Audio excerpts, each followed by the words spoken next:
शायद खोसो vlog YouTube channel में तव्हां सभिनी दोस्तनि खे पहिरीं प्यारनि खे दिलि वारनि खे सिंधी भेणनि खे ख़ुशि आमदीद। दोस्तों रिव्यू कंदासीं मेगा सोप सीरियल पंहिंजा वेरी, जंहिंजा अचण वारा एपिसोड ज़बरदस्त थियण वारा आहिनि। बिल्कुलु दोस्तों, छो त अचण वारे एपिसोडनि में हाणे सभ खां पहिरियां तव्हांखे हिकु त रावल जी शादी जो ॻाल्हियूं ॿुधण में ईंदियूं, छो त रावल कीअं बि करे इन सोणीअ सां शादी ज़रूरु कंदो।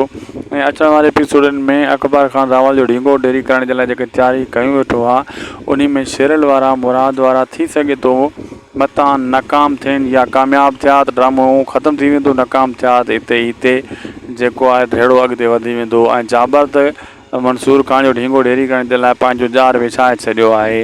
अचण वारा एपिसोड यानी दिलचस्प, बहितरीनु, हाई लेवल ऐं ज़बरदस्त क्वालिटी जा थियण वारा आहिनि। वीडियो को पुॼाड़ी असांखे ॾींदा इजाज़त दोस्तों, मिलंदासीं तव्हां सां कंहिं ॿिए वीडियो में। अगरि अपडेट सुठी लॻे त शायदि खोसो व्लॉग यूट्यूब चैनल खे ज़रूरु सब्सक्राइब लाइक शेयर कंदा। मौला तव्हांखे ख़ुशि रखे, ख़ुशि हुजो ऐं आबाद हुजो, खिलंदा ऐं मुस्कुराईंदा रहो हर दम हर पल।